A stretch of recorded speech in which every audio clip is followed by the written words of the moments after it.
Il y a un magnifique soleil, on est face au golfe d'Ajaccio, euh, tout est si tranquille.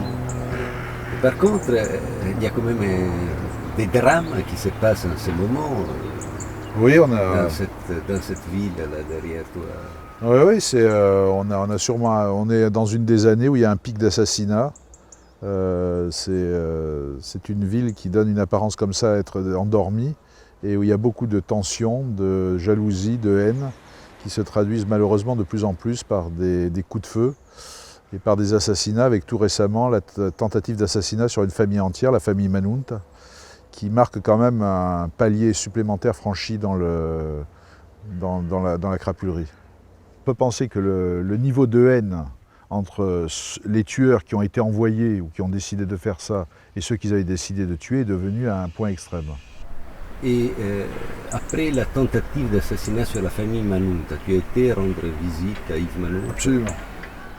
J'étais rendre visite à Yves Manunta, non pas parce que c'était Yves Manunta, mais parce que je trouve atroce que désormais dans des règlements de compte, on s'en foute de tuer une femme et une petite fille de 10 ans. Alors Yves Manunta a été un des cofondateurs avec Antoine Ivadjian de SMS. La SMS, c'est une société de sécurité qui avait été montée par un certain nombre d'anciens nationalistes. Yves Manunta, que j'ai rencontré, dit avoir pris conscience des malversations qui ont été ensuite jugées par la justice au procès SMS et s'être séparé d'Antoine Ivadjian. Il est apparu comme quelqu'un qui trahissait un système et que, d'après moi, on a tenté de le tuer pour ça. C'est une affaire de rivalité commerciale qui est en train de tourner vinaigre, parce que c'est une rivalité qui remonte, à mon avis, à deux camps qui ont commencé à prendre racine il y a 30 ans avec la violence nationaliste. Mais c'est qui ces deux camps? Les deux camps, on peut dire, en gros, il y avait l'ancien système qui était le système qu'on a catégorié comme le système Jean-Gé, souvent de manière d'ailleurs un petit peu exagérée. Et l'autre système, c'est le système qui est né de la violence nationaliste et qui était surtout beaucoup de gens issus, ça ne veut pas dire qu'ils étaient encore, mais issus du bloc MPA Canal Habituel et qui, grâce à la violence, s'était imposé sur le plan économique à Ajaccio. Et ça a explosé tout simplement parce qu'à un moment donné, quelqu'un, à la mort de Jean-Gé d'ailleurs, parce que Jean-Gé commençait à être affaibli, on commençait à dépasser certaines limites. Ce qui fait qu'en Corse, la théorie, c'est... Ça veut dire quoi dépasser certaines limites? Certaines limites, ça veut dire par exemple aller toucher à un territoire qui était avant octroyé depuis 10-20 ans à un camp. Si l'autre camp commence à empiéter sur ce territoire-là, c'est une déclaration de guerre. Qui est le gagnant de ça? Personne. Il n'y a pas de gagnant. Ils se sont entretués, ils se sont quasiment exterminés entre eux. Alors chacun essaie de retrouver des billes à droite à gauche, mais il n'y a pas de gagnant. Il n'y a absolument plus personne. Tu nous avais expliqué qu'avec la disparition de Jean-G Colonne, la clé de voûte qui garantissait un certain équilibre précaire aux différentes bandes criminelles qui existent en Corse s'était effondrée. Qu'est-ce qui s'est passé? Ce qui s'est passé, c'est que depuis, Jean-G Colonne a été capable d'aller voir les uns et les autres et de faire en sorte que des conflits de personnes se terminent par un jugement, si j'ose dire. C'était une sorte de juge de paix. Et depuis qu'il n'est plus là, les conflits de personnes se sont traduits par des coups de feu. Alors c'est vrai dans un domaine particulier qui était tout proche de là où il habitait, qui était le Sartenay-Valinco, où il y a énormément de morts pour des histoires vraisemblablement immobilières, mais où avant Jean-Gé tranchait et les gens obéissaient. C'est vrai aussi pour la Brise de Mer, la bande bastiaise, où elle avait commencé déjà à se démembrer du temps de Jean-Gé, mais depuis que Jean-Gé n'est plus là, elle s'est entretuée. C'est vrai également sur Ajaccio, où mine de rien, Jean-Gé savait ce qu'il pouvait prendre et ne pas prendre, et que depuis qu'il n'est plus là, tout le monde a envie de... C'est la guerre de tous contre tous.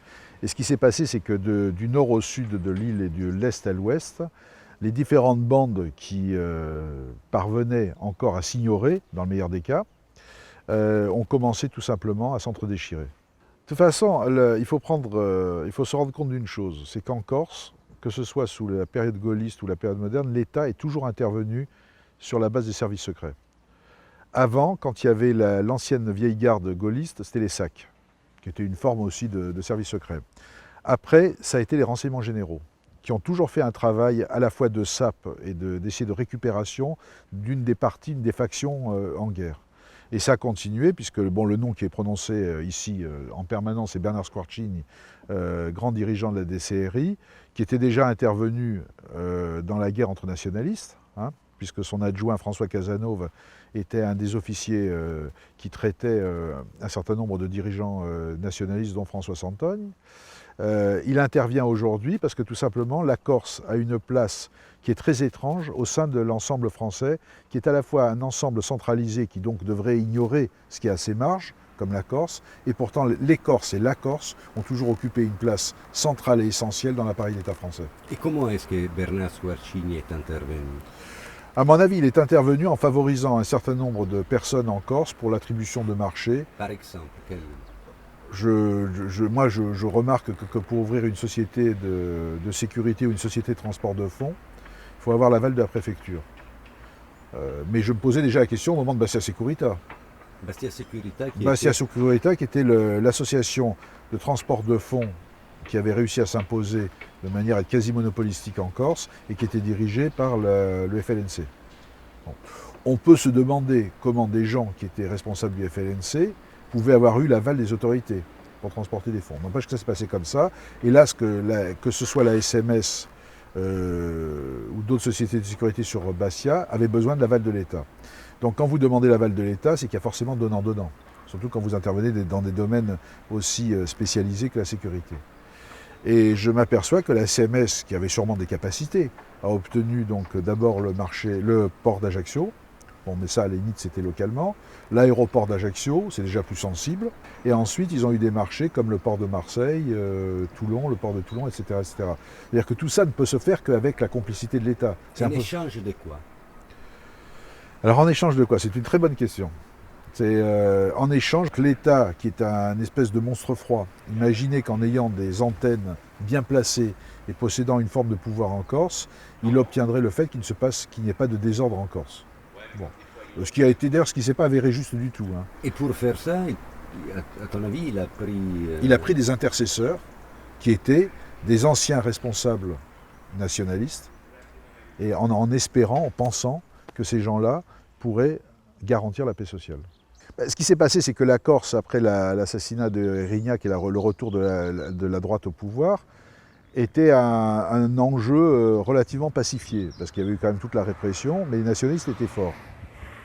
La SMS est apparue comme étant un instrument de pacification sociale, parce que les représentants de la SMS et de la Corse, de la CCI, de Corse du Sud, semblaient avoir un poids, qui à mon avis était là aussi largement exagéré, auprès des nationalistes. Mais il y avait un échange, parce que dans cette affaire-là, c'est évident que les gens ne travaillent pas gratuitement. Et l'échange, je pense que ça a été des parts de marché dans la sécurité. Donné par qui? Donné par l'État. D'abord, pour monter une société de sécurité, il faut l'aval de la préfecture. Si la préfecture dit non, ça ne marche pas. Bon. Ensuite, une fois qu'on a monté une société de sécurité, il faut pouvoir sécuriser des choses. Par exemple, la SMS a sécurisé le palais des congrès d'Ajaccio quand Sarkozy est venu en tant que ministre de l'Intérieur pour s'adresser aux élus. Bon, je ne sais pas si c'est bizarre ou pas, mais enfin, cela dit, on peut estimer que d'anciens plastiqueurs ne sont peut-être pas les meilleures personnes pour assurer la venue du ministre de l'Intérieur. Ben, ça a été fait. Et là, dans l'affaire de la SMS, il y a des choses très troublantes. Hein. Je voudrais savoir, par exemple, pourquoi au procès de la SMS, certaines informations ont été classées secret défense et pourquoi l'ouverture de ces dossiers secret défense a toujours été refusée par à la fois le ministre de la Justice et le ministre des Armées. Ça fait partie des mystères. Est-ce qu'ici en Corse, les élus sont aussi touchés dans cette situation de tension, de guerre, de haine? Oui, ils sont aussi touchés. Oui. Ils sont aussi touchés, mais ce n'est pas nouveau. Ils ont d'abord été touchés par les nationalistes, par des plastiquages qui les visaient. Non, mais c'était des préliminaires. Il y a eu, il ne faut pas oublier, dans les années 90, le maire de Grosseto-Prugna qui a été abattu, le maire de Sauveria qui a été abattu, dans des circonstances très curieuses puisque ça n'a jamais été élucidé. Il y a eu Marie-Jeanne Bozzi, donc ancienne mairesse de Porticcio, qui a été abattue. Et aujourd'hui, beaucoup d'élus se plaignent d'être agressés, de subir des plastiquages. Et il y a eu, dont Marchi, conseiller personnel du président de l'exécutif de Corse, qui a été abattu il y a quelques mois chez lui. Est-ce qu'il y a beaucoup de tensions sur la terre Oui, encore? bien sûr, il y en a beaucoup. Il y en a beaucoup pour des facteurs très différents. Des familles qui n'ont plus beaucoup d'argent, qui ont des terrains en bord de mer, aimeraient bien les voir constructibles pour gagner de l'argent. Il y a des forces, les forces financières, à mon avis, sont en train d'acquérir des tas de terres inconstructibles aujourd'hui. On le voit là, c'est au fond de la rive sud. Quand tu dis les forces financières, Les forces financières, c'est des sociétés qui, à mon avis, se cachent derrière des prête-noms insulaires et qui ont beaucoup de liquidités qu'elles préfèrent mettre dans la terre plutôt que de les laisser dans les banques. Ça risque de partir, et qui achètent des terres inconstructibles en se disant qu'un jour tout ça deviendra constructible et que ça sera le jackpot. On est à Gosta Plage, c'est-à-dire sur la commune d'Albitrech, à 2 minutes de Portiche. Et avant, tout cet endroit-là était complètement vierge. Et on va passer devant l'hôtel qui doit faire, je sais pas, je dirais 100 mètres de long hein, à peu près, vue de nez. Donc 100 mètres de long, un nombre de chambres, d'ailleurs des centaines de chambres. Et là en face il y a donc les Sanguinaires à la fin d'Ajaccio. Je sais pas, on doit être à 50 mètres de la mer.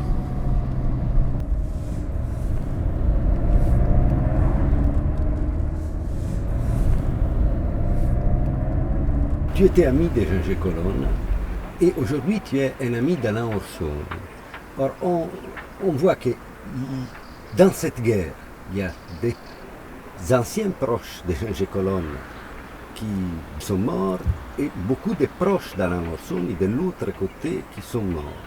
Le fait d'avoir été un ami de Jean Colonne et aujourd'hui d'être un ami d'Alain Orson dans une société comme la Corse, ça ne te pose pas de problème, il n'y a pas de gens qui te traitent? Mais bien sûr que ça me pose des problèmes, mais la question en elle-même est biaisée, parce qu'elle entendrait que être l'ami de Jean Colonne interdirait de devenir l'ami de quelqu'un qui est supposé être en face.